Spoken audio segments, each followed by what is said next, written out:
नमस्कार साथियों, मैं उमेश कुमार आप सभी का दिल से स्वागत करता हूं। तो साथियों, आज मैं बताऊंगा relation between mean free path and coefficient of viscosity. जी हाँ साथियों, आज का हमारा टॉपिक है relation between mean free path and coefficient of viscosity. देखिए साथियों, ये जो टॉपिक है ये बहुत ही इंपॉर्टेंट टॉपिक है और इसमें हम लोग पढ़ेंगे mean free path and coefficient of viscosity के बीच में रिलेशन, यानी कि हम लोगों को mean free path and coefficient of viscosity के बीच में रिलेशन को डिराइव करना होगा, यानी कि इसमें हम लोगों को डेरिवेशन पढ़ना है। जी हाँ साथियों, डेरिवेशन। तो चलिए आगे बढ़ते हैं और देखते हैं mean free path and coefficient of viscosity के बीच में रिलेशन को कैसे ड्राइव करते हैं। तो यहाँ से ध्यान से देखिएगा साथियों, कहता है consider two very large parallel plate. क्या कहता है साथियों? Consider two very large parallel plate. हम लोग दो लार्ज पैरेलल प्लेट को लेते हैं। कहता है one lying in the x y plane. अब दो पैरेलल प्लेट को लेते हैं साथियों, जिसमें एक प्लेट जो है वो एक्स वाई प्लेन में लाइज करेगा। The other plane at a distance z above the x y plane. अब जो दूसरा प्लेट होगा साथियों वो क्या होगा एक्स वाई प्लेन के ऊपर होगा और इन दो प्लेट के बीच का जो डिस्टेंस होगा वो जेड होगा। कहता है we keep the lower plate stationary.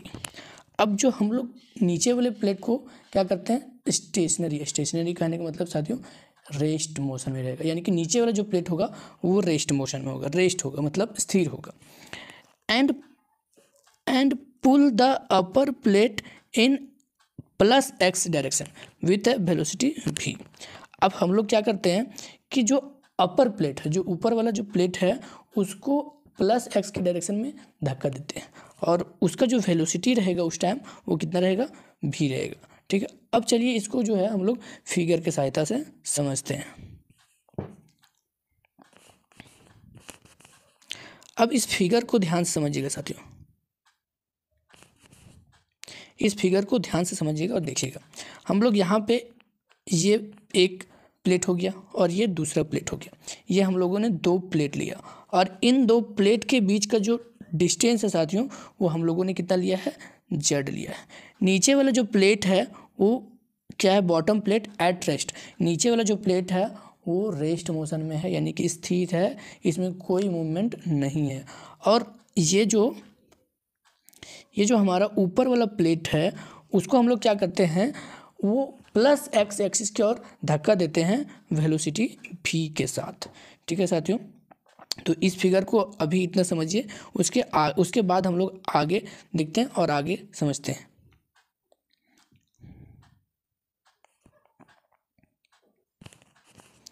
अब यहाँ से क्या कहता है साथियों? फिर से देखिए, कहता है again we suppose that the gas between the plates is made up of a series of a horizontal layer. क्या कहता है साथियों? अगेन वी सपोज दैट, दोबारा से हम लोग मान लेते हैं कि the gas between the plates, यानी कि दोनों प्लेट्स के बीच में जो गैस होगा is made up of a series of horizontal layer, यानी कि दो प्लेट के बीच में जो गैस है साथियों वो क्या करते हैं? दोनों प्लेट्स के बीच में हॉरिजेंटल लेयर निर्माण करते हैं। अब आगे है the next layer to the lower plate is immobile. क्या कहता है साथियों? कहता है कि जो the next layer to the lower plate is immobile. अब देखिए साथियों, क्या कहने का मतलब है कि नीचे वाला प्लेट तो रेस्ट मोशन में है, तो नीचे वाले प्लेट के जस्ट बगल में जो भी लेयर होंगे वो क्या होंगे? इमोबिल कहने का मतलब भी रेस्ट ही होता है, तो वो लेयर भी क्या होंगे? रेस्ट मोशन में ही होंगे। As we move upward each successive layer has a slightly larger component of a velocity in x direction। जी हाँ साथियों, यहाँ से ध्यान से समझिएगा क्या कर रहा है कि एज वी मूव अपवर्ड, जैसे जैसे हम लोग ऊपर की डायरेक्शन में चलते जाते हैं, ईच सक्सेसिव लेयर यानी कि बढ़ते हुए लेयर क्या करते हैं?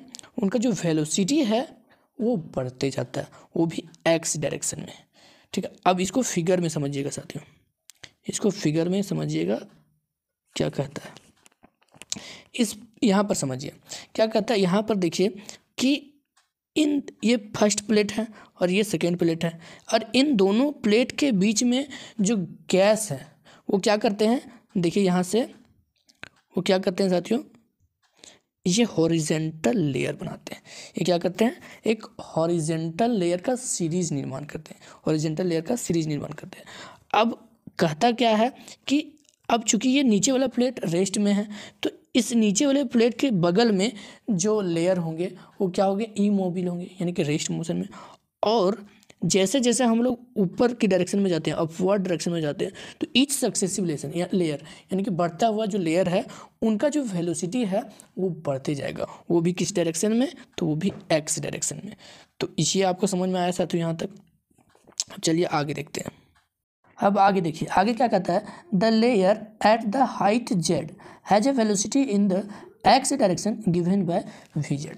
क्या है साथियों, जो सबसे ऊपरी लेयर होगा जो हाइट जेड पर है, उसका वेलोसिटी क्या होगा, वी जेड। और उसके वेलोसिटी को हम लोग इस तरह से रिप्रेजेंट कर सकते हैं, क्या, v z equal to del v by del z into z. और यहाँ पे जो वी जेड होगा साथियों, ये वी जेड जो है वो वेलोसिटी होगा सबसे ऊपरी लेयर का, यानी कि सबसे ऊपरी लेयर का। और del we by del z यहाँ पर होगा वेलोसिटी ग्रेडियंट, और जेड जो है वो दो पैरेलल प्लेट के बीच का डिस्टेंस है।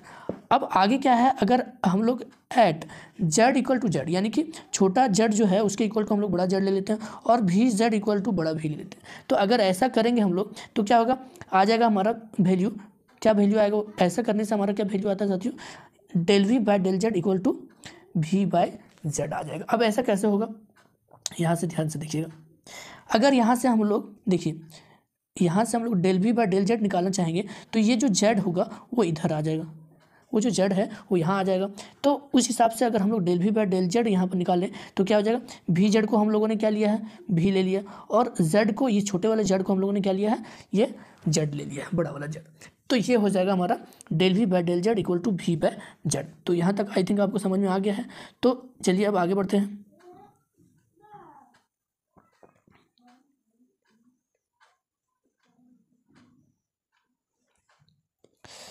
अब आगे क्या कहता है यहाँ पर देखते हैं, कहता है कि if we observe a layer at a height z, we see that molecules enter this layer from the neighbouring layers.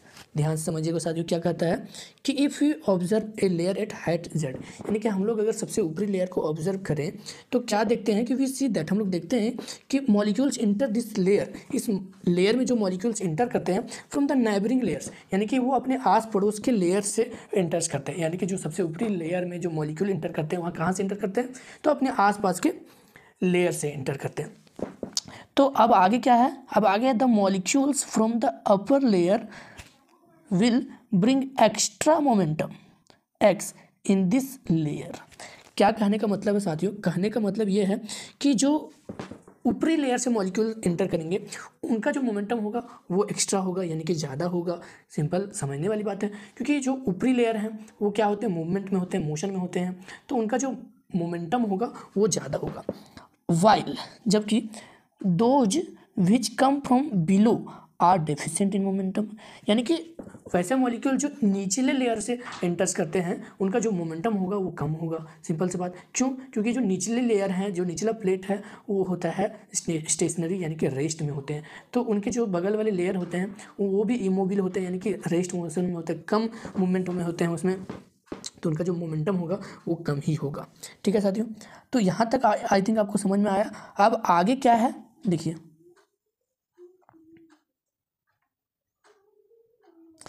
अब आगे हम लोग क्या करेंगे, now we shall calculate the rate of this flow through 1 metre square of the layer at height z.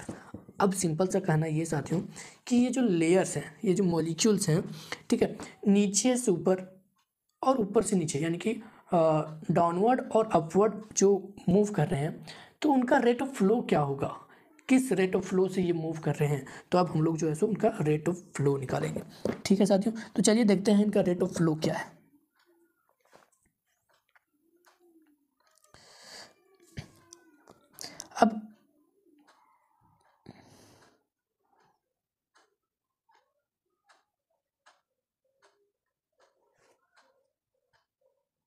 अब जरा इस figure को आप ध्यान से समझिएगा, क्या कहता है, ये सबसे ऊपरी लेयर है, ये बीच का लेयर हो गया और ये नीचे का लेयर हो गया, ठीक है। तो इनका जो रेट ऑफ फ्लो, सबसे ऊपरी लेयर का जो रेट ऑफ फ्लो होगा वो क्या होगा, v z plus lambda equal to del we by del z हो जाएगा और जेड प्लस लैम्डा। और यहाँ पे जो वी जेड है साथियों, ये हमको पता है कि वी जेड क्या है, ये वी जेड वेलोसिटी है लेयर्स का, और यहाँ पर लैम्डा है मीन फ्री पाथ। जी हाँ साथियों, लैम्डा है मीन फ्री पाथ, और del we by del z जो है वो आप लैम्डा हो गया मीन फ्री पाथ, और जो del we by del z है वो आपका वेलोसिटी ग्रेडियंट है, जैसा कि हमने पहले बताया था। तो ये आपका हो गया रेट ऑफ फ्लो ऊपरी लेयर का, और बीच वाले लेयर का जो रेट ऑफ फ्लो होगा वो क्या होगा, v z equal to del we by del z into z, और नीचे वाले लेयर्स का जो रेट ऑफ फ्लो होगा वो हो जाएगा v z minus lambda equal to del we by del z z minus lambda. अब ऐसा क्या होता है कि जो ऊपर वाले लेयर हैं उनका जो मोशन होगा, उनका जो मोमेंटम होगा वो ज़्यादा होगा, क्योंकि वो एक गतिशील होते हैं, और जो बीच वाले लेयर हैं वो बीच वाले लेयर क्या होगा, उनका जो गति मध्यम होगा, और जो नीचे वाले लेयर होगा उनका जो गति है, उनका जो मोशन है बहुत कम होगा, क्योंकि वे रेस्ट मोशन में होते हैं, ठीक है साथियों। तो ये हो गया आपका रेट ऑफ फ्लो ऊपर से नीचे और नीचे से ऊपर का रेट ऑफ फ्लो।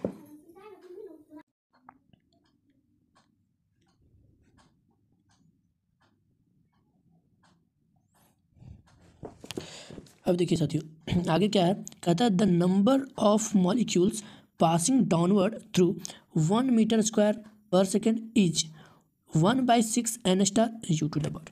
देखिए यहाँ पर क्या कह रहा है साथियों, कहता है कि 1/6 n star u to the bar, number of molecule downward यानी कि नीचे की ओर मूव कर रहा है, वो भी 1 मीटर स्क्वायर पर सेकेंड की रेट से। अब आगे कहता है and as many come upward as come downward, यानी कि कहना ये चाह रहा है कि काफ़ी सारे मॉलिक्यूल्स ऊपर जा रहे हैं और नीचे भी आ रहे हैं। अब आगे क्या है, आगे कहता है the layer at height z plus lambda the momentum x is given by, यानी कि जो लेयर जेड प्लस लेमडा के हाइट पे है उसका मोमेंटम हम लोग यहाँ पे कैलकुलेट करेंगे। तो मोमेंटम क्या होगा, simple m v z plus lambda equal to m del we by del z z plus lambda. अब देखिए साथियों, हम लोग जानते हैं कि मोमेंटम क्या होता है, मास इनटू वेलोसिटी, ठीक है। तो वेलोसिटी हम लोगों ने पहले कैलकुलेट कर लिया था। यहाँ से अगर आप देखिएगा तो ये v z plus lambda del we by del z z plus lambda ये हमारे पास पहले से था। यहाँ पर हम लोगों ने इंटू क्या किया है, मास को, यहाँ पर हम लोगों ने मास को मल्टीप्लाई किया है सिर्फ। तो यहाँ से जो हमारा मोमेंटम हो जाएगा वो क्या हो जाएगा, m v z plus lambda equal to m del we by del z z plus lambda, ये हो जाएगा हमारा मोमेंटम, ठीक है। किसका मोमेंटम, तो ऐसा लेयर जो जेड प्लस लेमडा के हाइट पर है। अब क्या है, कहता है hence the momentum coming down through 1 metre square पर सेकेंड इज गिवन बाय। अब क्या होता है, देखिएगा यहाँ ध्यान से समझिएगा, हम लोगों ने क्या देखा कि जो मॉलिक्यूल्स नीचे की ओर आ रहे हैं वो कितने नंबर ऑफ मॉलिक्यूल्स हैं, तो 1/6 n star u to the bar, और यहाँ पर n स्टार क्या था, n स्टार जो है वो नंबर डेंसिटी है और यू टू द बार जो है एवरेज वेलोसिटी है, ठीक है। तो यहाँ पे क्या कह रहा है कि हम लोग निकालेंगे मोमेंटम। तो अब जैसे कि हम लोगों ने एक लेयर का मोमेंटम देख लिया कि लेयर का मोमेंटम जो है सुकेबल, तो जितने नंबर ऑफ मॉलिक्यूल्स ऊपर से नीचे आएंगे, जितने नंबर ऑफ मॉलिक्यूल्स ऊपर से नीचे आएंगे तो उनका क्या मोमेंटम होगा, फिर जितना नंबर ऑफ मॉलिक्यूल्स नीचे से ऊपर जाएंगे तो उनका क्या मोमेंटम होगा। तो यहाँ पर हम लोग देखेंगे क्या कि the momentum coming down through 1 metre square पर सेकेंड इज गिवन बाय, यानी कि जितने नंबर ऑफ मॉलिक्यूल्स नीचे क्या और आएंगे 1 मीटर स्क्वायर पर सेकेंड के रेट से, तो उनका मोमेंटम क्या होने वाला है। तो उनका मोमेंटम सिंपल देखिए, यहाँ पर क्या होगा एम भी, यहाँ पर एम भी और ये नीचे की ओर डाउनवर्ड, ये नीचे की ओर दिखा रहा है, ये डाउनवर्ड मूव कर रहे हैं। तो जो डाउनवर्ड मूव कर रहे हैं मॉलिक्यूल, उनका जो मोमेंटम होगा वो क्या होगा, एम भी इक्वल टू,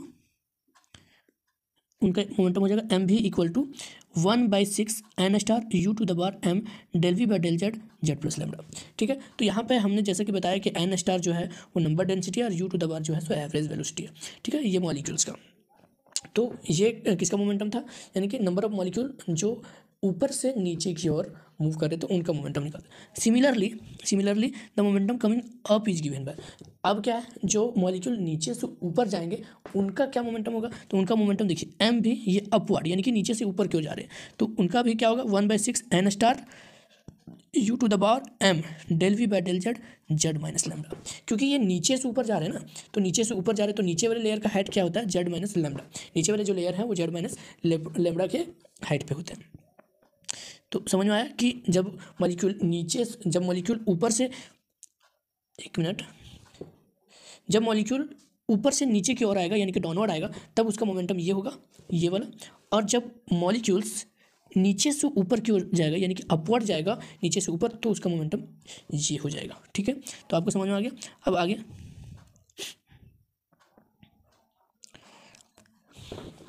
अब क्या कहता है, since the molecules coming up, क्या हो रहा है, मॉलिक्यूल जो है ऊपर जा रहे हैं, तो एडजस्ट देयर मोमेंटम। अब वो क्या करेंगे, अपने मोमेंटम को एडजस्ट करेंगे in layer at z minus lambda.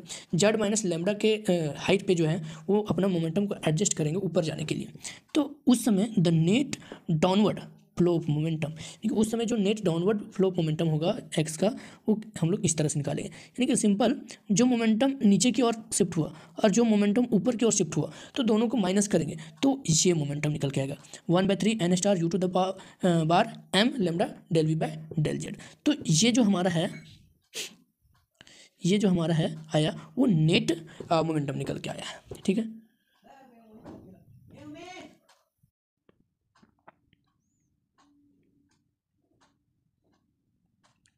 अब आगे क्या है, कहता है कि since the momentum transferred per unit time is the force.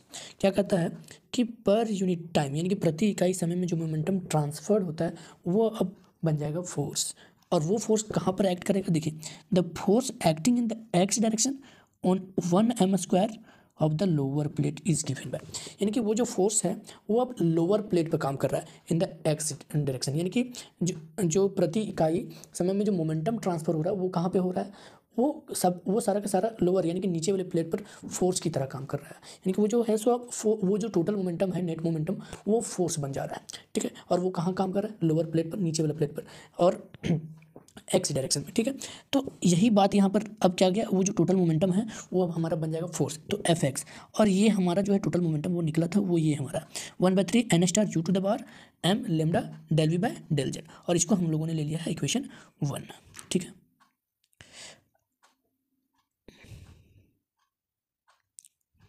अब यहाँ पे क्या कहता है, to hold this plate stationery.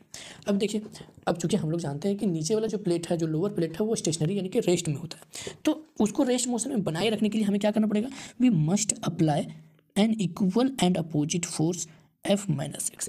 तो क्योंकि लोअर प्लेट पर अब एक फोर्स काम कर रहा है, तो जैसे ही फोर्स लगेगा तो लोअर प्लेट क्या होगा कि वो मूवमेंट करने लगेगा। तो उस प्लेट को जस्ट स्टेशनरी यानी कि रेस्ट मोशन में ही होल्ड करने के लिए हमें क्या करना पड़ेगा, उसके इक्वल और अपोजिट फोर्स उस पर अप्लाई करना पड़ेगा, such that f x plus f minus x is equal to 0। यानी कि सिंपल करने का मतलब है कि एफ हम लोग इतना फोर्स करेंगे इक्वल, यानी कि हमें इक्वल और अपोजिट फोर्स अप्लाई करने की जरूरत है, यानी कि जो पहले से फोर्स काम कर रहा है उसके बराबर ही और उसके अपोजिट फोर्स अप्लाई करेंगे इस तरह से ताकि जो नेट फोर्स है वो 0 आ जाए। तो यहाँ पर f x plus f minus x क्या आना चाहिए, 0। तो the coefficient of viscosity defined as, तो यहाँ पर देखिएगा f minus dex x equal to minus n del we by del z आ गया, और इसको हमने इक्वेशन ये ले लिया। हम लोगों ने क्या कहा कि कोफिशिएंट ऑफ विस्कोसिटी डिफाइंड है, यानी कि यहाँ से कोफिशिएंट ऑफ विस्कोसिटी का डेफिनेशन निकल के आता है। हम लोगों ने पहले पढ़ा था कि कोफिशिएंट ऑफ विस्कोसिटी क्या होता है, तो कोफिशिएंट ऑफ विस्कोसिटी होता ही है क्या, मतलब प्रति इकाई यानी कि स्टेडी वेलोसिटी को मेंटेन करने के लिए पर यूनिट एरिया में जो फोर्स लगाया जाता है, यानी कि जो फोर्स पर यूनिट एरिया यानी प्रति इकाई क्षेत्रफल में जो फोर्स काम कर रहा होता है उसी को तो हम लोग कहते हैं कोफिशिएंट ऑफ विस्कोसिटी। और यानी कि कोफिशिएंट ऑफ विस्कोसिटी यानी कि सिंपल कहने का मतलब है कि प्लेट को स्टेशनरी रखने के लिए उसके रेस्ट मोशन को मेंटेन करने के लिए जो इक्वल एंड अपोजिट फोर्स लगाया जाता है, दैट इज यहाँ से क्या होगा, that is called coefficient of viscosity, यहाँ से काम करेगा। ठीक है, ये कोफिशिएंट ऑफ विस्कोसिटी। और कोफिशिएंट ऑफ विस्कोसिटी हम लोग वही होता है क्या कि किसी भी प्लेट या लेयर को स्टेडी वेलोसिटी को मेंटेन करने के लिए प्रति इकाई क्षेत्रफल में जो फोर्स लगाया जाता है, that is coefficient of viscosity. तो यही हमारा कोफिशिएंट ऑफ विस्कोसिटी यहाँ से निकल के आता है कि f minus x equal to minus n del we by del z, और इसको हम लोगों ने इक्वेशन 2 ले लिया है। ठीक है, तो देखिए ये है हमारा इक्वेशन 1 और ये है हमारा इक्वेशन 2। तो कंपेयरिंग इक्वेशन 1 एंड 2, तो जब इक्वेशन 1 और 2 को कंपेयर करेंगे तो हमारा क्या निकल के आएगा, कंपेयर मतलब 1 और 2 को सॉल्व करेंगे तो क्या निकल के आएगा, फाइनली हमारा n equal to 1/3 n star, यहाँ पे सॉरी साथियों, यहाँ पे जो है वो u टू द बार हो जाएगा, ठीक है। N star 1/3 sorry n equal to 1/3 n star u to the bar m lambda. तो ये जो है सो फाइनल मेरा निकल के आएगा फाइनल वैल्यू, और यही जो वैल्यू है साथियों, ये मेरा फाइनल वैल्यू निकल के आएगा, और यही जो वैल्यू है, यही जो रिलेशन यहाँ पर यू हो जाएगा, ठीक है। तो ये जो फाइनल वैल्यू आएगा, तो यही वैल्यू, यही रिलेशन को हम लोग कहते हैं relation between mean free path and coefficient of viscosity, और यही जो है सो हमारा फाइनल आंसर रहेगा। क्या है? N equal to 1/3 n star u to the bar m lambda. तो यहाँ पर एन स्टार हम लोग जानते हैं number density, u to the bar जो है सो एवरेज वेलोसिटी होता है, और एम जो होता है वो मास हो गया, और लेमड़ा जो है सो मीन फ्री पाथ, और ये एन जो है वो हमारा हो जाता है, ये एन हो जाता है हमारा कोफिशिएंट ऑफ विस्कोसिटी, और टोटल रिलेशन मेरा आ गया है n equal to 1/3 n star u to the bar m lambda, और यही रिलेशन है relation between mean free path and coefficient of viscosity. इसको आगे हम लोग सिंप्लीफाई करेंगे। क्या करेंगे? कहता है कि if the mass density of gas, अगर किसी गैस का मास डेंसिटी दिया हुआ है जिसको हम लोग पी मास से डिनोट करेंगे, then p mass equal to n star m होता है। तो हम लोग पी मास यानी कि एन स्टार एम की जगह पर हम लोग पी मास रखेंगे, सिंपल। तो यहाँ पर एन इक्वल टू 1/3, अब यहाँ पर क्या था, एन स्टार एम था, उसके जगह पर हम लोग लिखे हैं पी मास, ठीक है। पी मास का मतलब mass density, and u to the bar वही रहेगा और लेमडा भी वही रहेगा। तो यहाँ पर इसको सिंप्लीफाई कर दिए। कब? जब किसी गैस का जो है सो मास डेंसिटी दिया हुआ हो, तब जो है सो इसको हम लोग काम करेंगे। कहता है it can be further simplified as, इसे और भी हम लोग सिंप्लीफाई कर सकते हैं ज़रूरत के हिसाब से, जैसे जैसे हमारा क्वेश्चंस डिमांड के हिसाब से जो है सो हम लोग सिंप्लीफाई कर सकते हैं। वैसे हमने जो बताया है, हमने क्या बताया है, जो हमारा मेन रिलेशन है, जो हमारा मेन रिलेशन है वो ये है, ठीक है। जो हमारा मेन रिलेशन है वो ये है, ठीक है। Relation between mean free path and coefficient of viscosity, ये हमारा मेन रिलेशन है। लेकिन इसको हम लोग ज़रूरत के हिसाब से और ज़्यादा सिंप्लीफाई कर सकते हैं। तो कैसे हम लोग करेंगे इसको सिंप्लीफाई? तो यहाँ पर देखिए, हमारा ये जो है सो आया था relation n equal to 1/3 lambda u to the bar n star m, इसको भी हम लोगों ने थोड़ा अरेंज करके लिखा है। तो यहाँ पर देखिए, इसको हम लोग लिख सकते हैं n equal to 1/3 lambda u to the bar n by v m. तो यहाँ पर हमने कुछ नहीं किया है, यहाँ पर एन स्टार की जगह पर एन बाई भी लिखा है। क्यों? क्योंकि हम लोगों ने पहले अपने गैसियस सिस्टम के प्रीवियस लेक्चर में पढ़ा है कि एन स्टार यानी कि नंबर डेंसिटी इक्वल टू होता है एन बाई भी, यहाँ सॉरी साथियों, यहाँ पर भी हो जाएगा, ठीक है। एन स्टार यानी कि नंबर डेंसिटी इक्वल टू होता है एन बाय भी। तो यही बात को जो है सो एन स्टार की जगह पर हम लोगों ने यहाँ पे एन बाय भी लिखा है। ध्यान से समझिएगा साथियों, क्या हम बोलने की कोशिश करें कि इस फॉर्मूले में देखिएगा n star 1/3 lambda u to the bar n by v m. तो यहाँ पे जो एन स्टार था उसी की जगह पर एन बाय भी लिखा है। क्यों? क्योंकि हमको पता है एन स्टार इक्वल टू होता है एन बाय भी। यहाँ पर हो जाएगा n star equal to n by v, ये होता है। एंड अब आगे फिर से सिंप्लीफाई करेंगे तो क्या आ जाएगा, 1/3 lambda u to the bar n a by v m by n a. यहाँ पे एन ए का मतलब होता है number of Avogadro number, n a का मतलब हो गया एवोगैड्रो नंबर। तो यहाँ पे सिंपल इस फॉर्मूले की बात कर रहे थे हम लोग कि 1/3 lambda u to the bar n a by v m by n a. तो देखिए ये एन स्टार है ना, ये n star equal to n by v. अब यहाँ पर सिंपल जो है सो एन की जगह पर हम लोग एन ए लिख रहे हैं, एन की जगह पर हम लोग क्या कर रहे हैं, एन ए लिख रहे हैं, एन की जगह पर n a number of Avogadro, ये हम लोग ज़रूरत के हिसाब से प्रयोग कर सकते हैं, ठीक है। और एन स्टार इक्वल टू होता है एन बाय भी, तो एन की जगह पर हम लोगों ने क्या किया है कि एन ए लिख दिया है। और सिंपल एम के जगह पर अगर देखिएगा तो एम की जगह पर हम लोगों ने ये वैल्यू पुट किया एम बाय एन ए, क्योंकि एम बराबर होता है एम बाय एन ए, और यहाँ पर where m is molar mass, और एम क्या है हमारा मोलर मास है। अब जो है सो फाइनल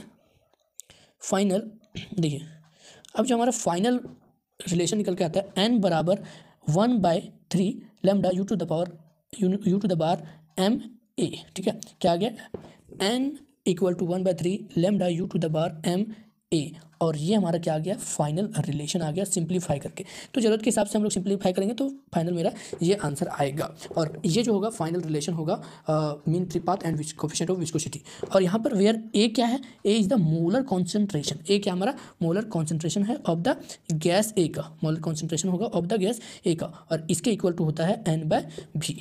तो ये हो गया हमारा फाइनल, यहीं तक आज ख़त्म हो गया ये टॉपिक जो है सो साथियों ख़त्म हो गया।